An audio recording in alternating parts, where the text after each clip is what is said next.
Kami fayyaa ooltanii warri bulmaatas immoo irra bultanii hirriba irraa kaatanii nagaa keechanii akkam bultan guyyaadhaa moo galgala kan ta'e waariituun akkamii nagaa keechanii fayyaadhaa jirtu Oromoo. Egaa jajjabaachuma qabnaa waan adda addaan durallee gaati yoo jiraate. Mee har'a waan tokko dubbii barbaada. Wanni jechuus yaadu wanuma xiqqoodha.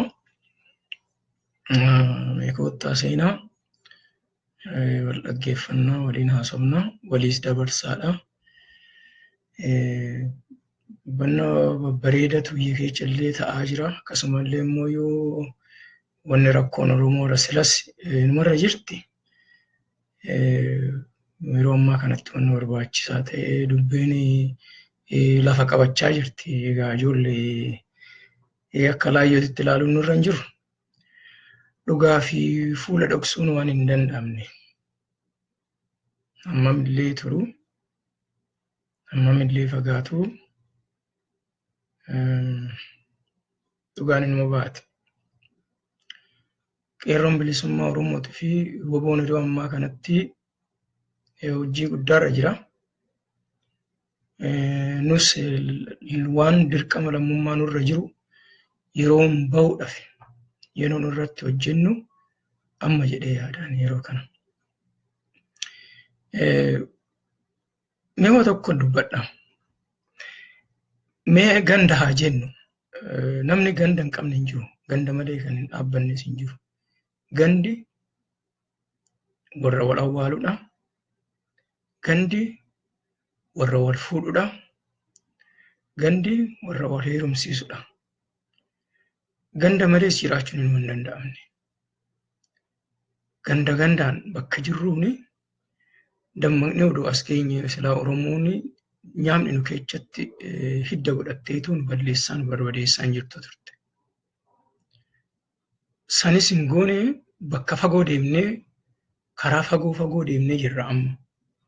Maaliif jaarmaa cimaa qabna. Yaa'ii baanee yaa'ii godhannee addaan gallee waliin gallee jirra. Maskiida qabna. Akkasumas immoo bakka waaqeffannaatillee ni qabna.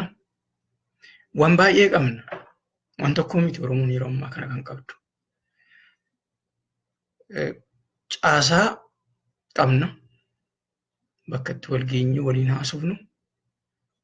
Maadaa keenya wanta nu irratti mudame bakka itti walitti haasofneetu walitti qoorfannu. Kun hunduyyuu nu tajaajila ilma naayyaa. Diina keenya ija baqsuu salphaadha Oromoon gaafa kaate. Itti ilaalin malee. Gara laafummaatu nutti taphatee. Gabrummaanis nurratti dheeratteeti. Sanarraa kan ka'e kun hunduyyuu rogaan diinni odoo hin ta'in harka keenya nyaate. Tigreen uummata keenya ajjeesaan jirtu. Tarii lammuma keenya yookiin immoo warra wallaalummaarraa ka'etu yookiin immoo handhabeetu dhabarraa kan ka'e nyaatee buluudha jedheetoo dhiiga ofii nyaatatu jira. Sun hunduyyuu ogummaa dhabuudha. Kana hundaa dhabamsiisuu kan dandeenyu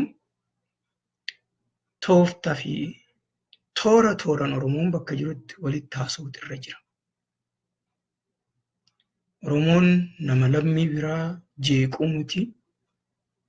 Nama gosa biraa jeequu miti. Dhugaadhaaf warra falmatuudha. Dhugaan immoo baay'ee qal'oodha. Daftees mul'attu. Gaafa mul'atte immoo dhabamuu hin dandeechu. Bakka ga'uudhaaf jirra Oromoo yaa jabaannu.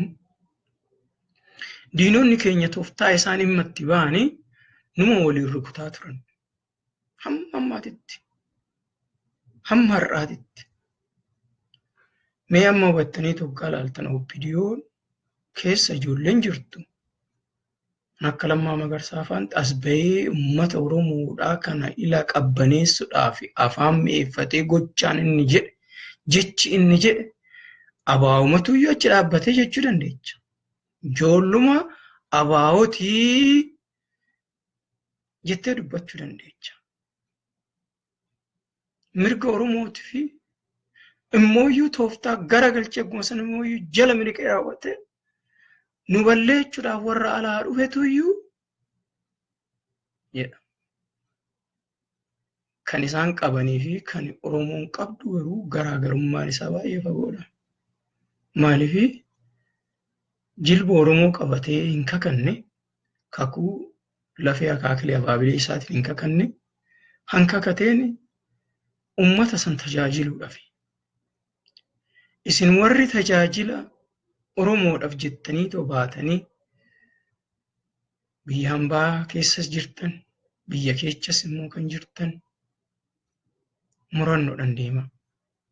Tooftaa diinni itti baheetoo sanyii duguuggaa nurra kaa'u kana akka gaariitti baradhaa. Wal gorfadha, wal bira dhaabbadhaati. Wal jajjabeessa. Abadan nyaapni nyaaphuwa uleen diinaa ulee diinatti ilmaanaayya. Waboon kunoo amma hojii isaa itti eegalee jira. Akka itti fufummooyyuu warri ala jirru dirqama lammummaadhaa bahuutu nurra jira. Miidiyaan bilisa nu baasuu hin danda'u jedhe jaalli keenya tokko. Namni tokko kana jedhe. Miidiyaan bilisa nu baaftu jedhe. Garuu miidiyaan immooyyuu uummanni Oromoodhaa akka waan hojjetamaa jiru beekuudhaaf barbaachisaadha. Dubbii dhugaati tuni. Eega miidiyaan bilisa hin baafne irra caalaan Oromoon maal gochuutu nurra jiraatu beektu? Waraana keenya gargaaruutu nurra jiraatu.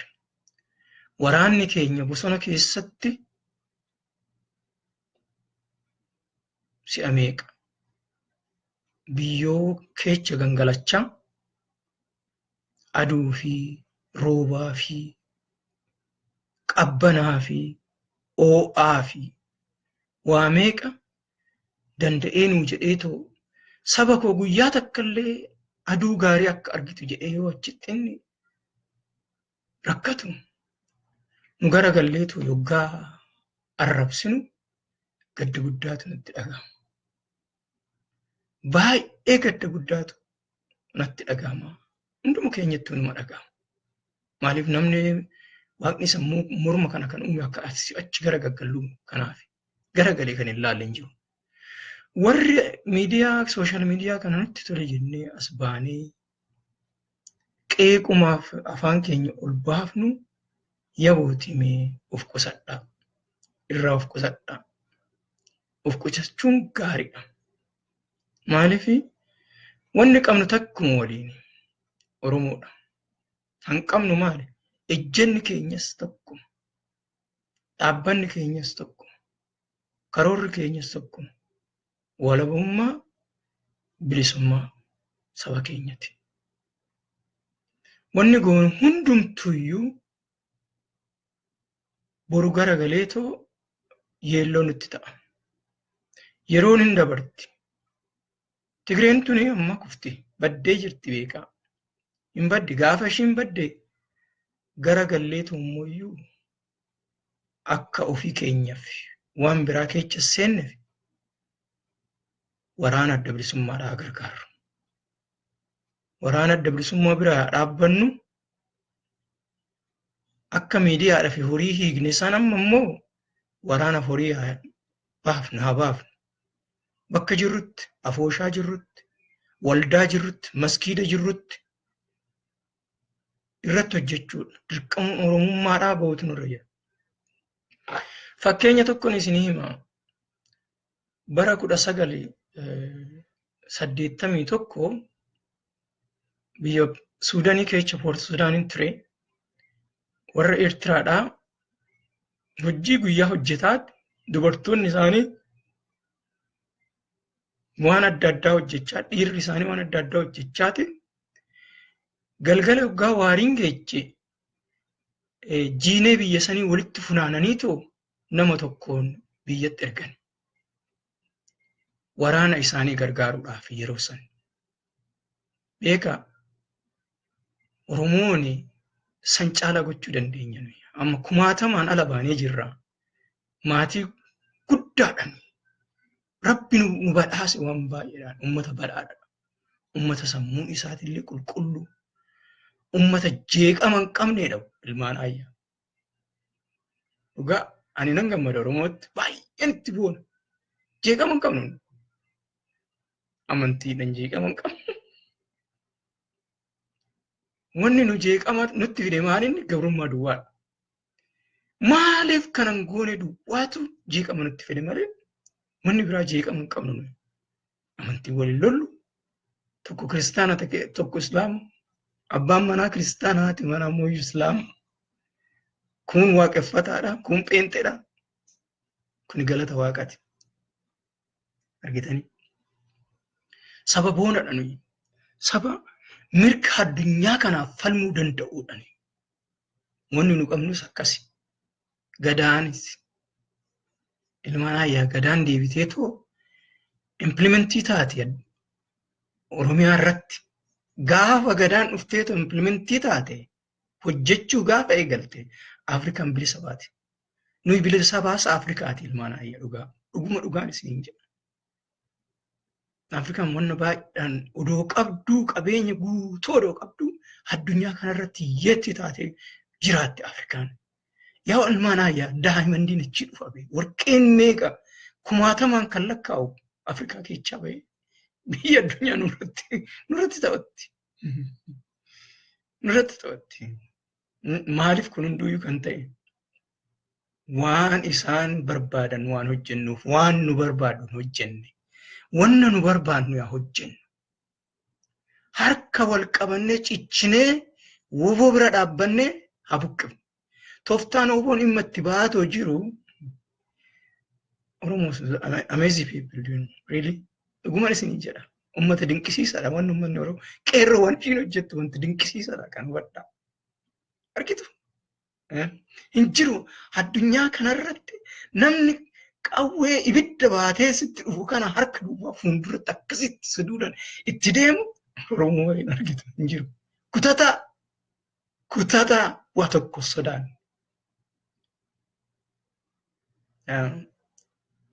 dhuguma hin dhabna hin ajjeesun keechaayi odoo waraana seenne san caalaadha ta'a kanaaf woboonis tooftaa adda addaa dhimma itti bahee abbaa torbee ishii keechaa dhabamsiisaa jira hojjetu qeerroonis woboonis hojjetu nus immoo yaa hojjennu atattamtiidhaan bakka jirrutti toora hundaan horii walitti qabnee atattamtee erguutu nurra jira yeroo ammaa kanatti qilleessa akkam galchinu akka qilleessi seenu waan biraa immoo warra miidiyaati irratti sooshaal miidiyaa hojjetaniin yabootii kanan jedhuuni eeggadhaa ilmaan keenya nyaachisinaati dubbiin tokko eega hojjetamtee raawwattee miidiyaa irratti dubbadha odoo waa hin hojjetamin odoo wanni tokko hin raawwatamin qeerroon kana gootii asiin baatii achiin baatii jettaniitu yabootii miidiyaa irratti baataniitu waan dubbatina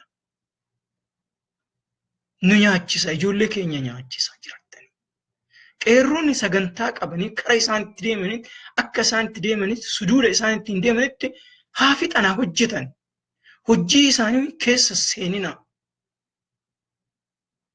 hojii isaanii keessa seeni yabooti irra caala warri xiinxaltoota jedhamanii yaamamanii raabaadorii sabaadorii kana warri odeessitanii yabooti dhuguman isiniin jedhanii yaa ilmaan ayyaa of eeggannaadhaan haa deemnu obboleeyyan keenya nyaachisaa obboleeyyan keenya galaafachaa ta'uyyuu boru itti gaafatamna Itti gaafatamna dhugaa isiniin jedha. Hambiraa dhiisatti OPDO'n du'uun ishirra hin jirtu ilmaan ayyaa keenya kan taate dhiigni keenya du'uun ishirra hin jirtu. Kan nu keessatti dhalatee iyyuu guddifanni keenya iyyuu baduun irra hin jiru. Haa argu waan Oromoon qabdu. Taa'ee haa laalu wanna nu qabnu. Gadaan deebitee haa argu hunduyyuu gaafa argan edaa kanaa jedhanii ofii isaanii haa maalalan. Maalalchiisuu danda'utu nurra jira. Sooshaal miidiyaan nutti tole jenneetoo arrabsoos walaa dhiifnu. Waliin madeessin ilmaan ayyaa wanni wal madeessinuuf hin jiru. Gabrummaan akkana nu godhe walaa gabrummaati jenneetoo wal madeessuun wal arrabsuun nurraa yaa hafu. Nu saba safuuti. Nu saba safuuf safeeffannaa qabuudha. Nyaamni keenya sanitti gammada. Yoo nu wal fidhu. Wanni isaan asirratti miidiyaa kanarratti baanii isaan haasawaan waggaa dhageechan sun baay'ee isin dinqa. Akka waan isaan rabbi ta'aniititti lafarraa isin duguugna fa'a jedhu.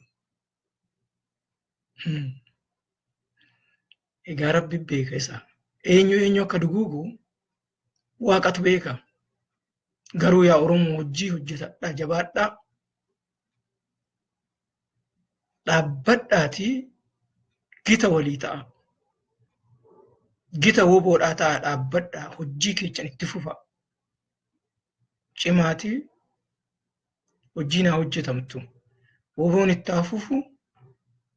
Qeerroonis ibidda si'achiitti haa qabsiistu. Abbaan torbeetis torbaniin haa dhabamsiisu. Nyaapha dide. Kan dideetoo golgolaa'uu barbaade haa golgoleessuuf keessa. Wanti gootan hin jiru, wanni godhan hin jiru. Maaliifii? Egaa beektu harki iyyuu yoo didee tortore hin murani. Harkuma namaa kana quba namaa kana yoggaa didee waan hin taane sirraa godhuu ta'e hin kutta ofirraa. Wanni gootu hin jirtu. Wanni gootu hin jirtu. Hambaana hafuun ishiinirra hin jiru. Cimnee dhaabbachuutu nurra jira ilmaan ayyaay. Gaa ani kanuma har'aaf kanan qabu jajjabaadhaa walaa jajjabeessinu. Injifannoon kan uummata Oromooti. Gadaan xumura gabrummaadha.